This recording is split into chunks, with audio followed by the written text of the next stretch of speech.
ஒரு வீட்டில் 2 பெண்கள் இருக்காங்க. ஒருத்தவங்க அந்த வீட்டிலேயே பிறந்து வளர்ந்து வாழ்ந்துட்டுருக்க அந்த வீட்டு பெண். இன்னொரு பெண்மணி வந்து இன்னொரு வீட்டில் இருந்து திருமணமாகி வந்த மருமகள். ஒரு பெண்ணுக்கு எப்போவுமே மரியாதை என்பது குறையாமல் கிடைச்சிக்கிட்டே இருக்கிறது. இன்னொரு பெண்மணிக்கிட்ட இருந்து ஏதாவது ஒன்றை எதிர்பார்த்துக்கிட்டே இருக்கிறது. இந்த வித்தியாசம் ஏன் வருது?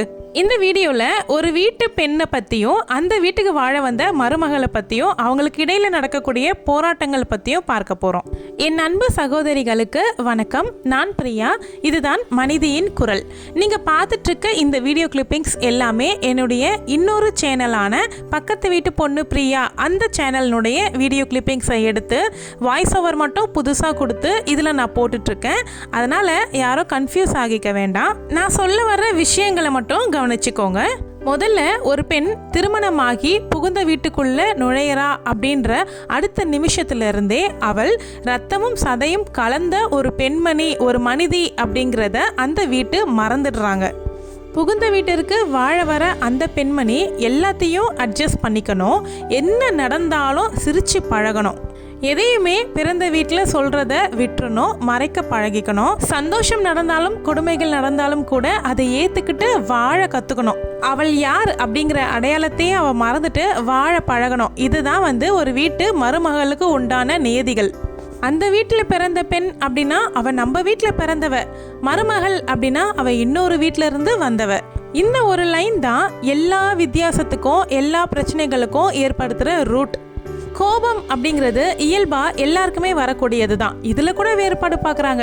அப்படி என்ன பார்ப்பாங்க அப்படின்னா, அந்த வீட்டு பெண்ணுக்கு கோபம் வருது, அவங்க கொஞ்சம் சத்தம் போடுறாங்க, அவங்களுடைய கோபத்தை வெளிப்படுத்துகிறாங்க அப்படின்னா அதை எல்லாருமே அண்டர்ஸ்டாண்ட் பண்ணிக்குவாங்க, அட்ஜஸ்டும் பண்ணிக்குவாங்க. இதுவே வெளியிலிருந்து வாழ வந்த பெண், அதாவது அந்த வீட்டு மருமகள் கோபப்படுறாங்க அப்படின்னா அவங்க ரொம்ப ஆட்டிடியூட் காமிக்கிறாங்க, திமிரு பிடிச்சவளாக இருக்காளே, எதிர்த்து பேசுகிறாளே, இந்த மாதிரியான பேச்சுக்கள் வரும். ரொம்ப வேலைகளெல்லாம் செஞ்சுட்டு சோர்வு அப்படிங்கிறது எல்லாருக்குமே ஏற்படுற ஒரு விஷயம்தான். அதுவே அந்த வீட்டு பெண்ணுக்கு சோர்வு ஏற்படுது அப்படின்னா, ஐயோ பாவம், வேலையெல்லாம் செஞ்சு களைச்சு போயிருக்கா, இந்தம்மா காஃபி குடி அப்படின்னு வந்து சொல்லுவாங்க. இதுவே அந்த வீட்டு மருமகள் கொஞ்சம் சோர்வாக படுக்கிறாங்க அப்படின்னா, என்ன எப்போ பார்த்தாலும் படுத்துக்கிட்டே இருக்க, சோம்பேறியாகவே இருக்கியே, நல்லா வளர்த்து வச்சுருக்காங்க அப்படின்னு சொல்லுவாங்க. சோர்வு அப்படிங்கிற உணர்ச்சி என்னமோ 2 பேருக்கும் ஒன்று தான், ஆனால் பட்டம் மட்டும் வேற வேற. இது எல்லாத்தையும் பொறுத்துக்கிட்டு வீட்டு மருமகள் ஏன் அமைதியாக இருக்காங்க தெரியுமா? இதெல்லாம் தட்டி கேட்க ஆரம்பிச்சா, என்ன நீ குடும்பத்தை பிரிக்கிறதுக்கு வந்திருக்கியா, குடும்பத்தையே கெடுக்க தான் நீ வந்து வீட்டுக்குள்ளே நுழைஞ்சிருக்கியா அப்படிங்கிற பேச்சு வரும். இதுவே அவள் எதையும் கண்டுக்காம அமைதியாக இருந்துட்டா அப்படின்னா அவள் தான் நல்ல மருமகள், குடும்ப குத்து விளக்கு.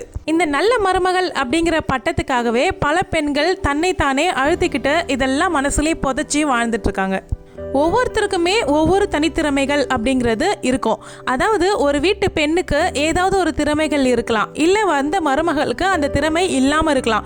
வந்த மருமகள்கிட்ட இருக்கிற திறமை வீட்டு பெண்கிட்ட இல்லாமல் இருக்கலாம். ஆனால் அதை பெருசாக கவனிக்க மாட்டாங்க. வீட்டு பெண்கிட்ட இருக்கிற திறமையோ அறிவோ திறனோ இது எதுவுமே மருமகள்கிட்ட இல்லை அப்படின்னா அதை தான் வச்சு குத்தி காமிப்பாங்க.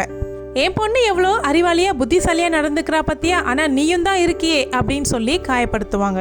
மருமகள் அப்படிங்கிற உறவுக்குள்ள ஒரு பெண் உங்கள் வீட்டுக்கு வரா அப்படின்னா உங்கள் வீட்டு வேலைகள் எல்லாமே இழுத்து போட்டு செய்கிற வேலைக்காரி கிடையாது. ரொம்ப சீரியஸ்னஸாக யோசிச்சுக்கிட்டு பொறுப்புகளை ஏற்க வர்ற ரோபோட்டும் கிடையாது. யார் யாருக்கு என்னென்னலாம் பிடிக்கும் அவங்க எல்லாருக்கும் சமைச்சு சர்வ் பண்ணுற சர்வர் கிடையாது. அவளும் ஒரு உயிருள்ள புனிதமான மனசு கொண்ட ஒரு மனிதி அப்படிங்கிறத மறந்துடாதீங்க. ஒரு வீட்டு பெண் ஏதாவது ஒரு சின்ன மிஸ்டேக் பண்ணுறாங்க, அதே மிஸ்டேக்கை மருமகளும் பண்ணுறாங்க அப்படின்னா இதை எப்படி வேறுபடுத்தி பார்க்குறாங்க? வீட்டு பெண் பண்ணினா பாவம் அவளுக்கு ஏதோ தெரியாமல் போயிருச்சு, அதனால் இப்படி பண்ணிட்டா அப்படின்னு சொல்லி கேஷுவலாக விட்டுருவாங்க. இதுவே மருமகள் பண்ணட்டுமே, அவள் அப்படி தான் நம்ம குடும்ப பேரை கெடுக்கிறதுக்குனே வந்து சேர்ந்துருக்கா, அவள் குணமே அப்படி தான் அப்படின்னு சொல்லி பட்டம் கட்டிடுவாங்க. செய்கிற தவறு என்னமோ ஒன்றா தான் இருக்கும், ஆனால் ஜட்ஜ்மெண்ட் மட்டும் வேறு வேறு மாதிரி இருக்கும். எங்கேயாவது வெளியாட்கள் கிட்ட வீட்டு பொண்ணை பற்றி பேசும்போது அவள் நம்ம வீட்டு பொண்ணு, எங்கள் வீட்டு பொண்ணு அப்படின்னு சொல்லுவாங்க. ஆனால் இதையே மருமகளை அறிமுகப்படுத்தும் பொழுதோ இல்லைனா அவளை பற்றி பேசும்பொழுதோ அவள் வெளியிலேருந்து வந்தவ தானே, அவள் அவங்க வீட்டு பொண்ணு அப்படின்னு அந்த அவங்க வெளியே அப்படிங்கிற வார்த்தையிலேயே அவள் வந்து தனிமைப்படுத்தப்படுறா.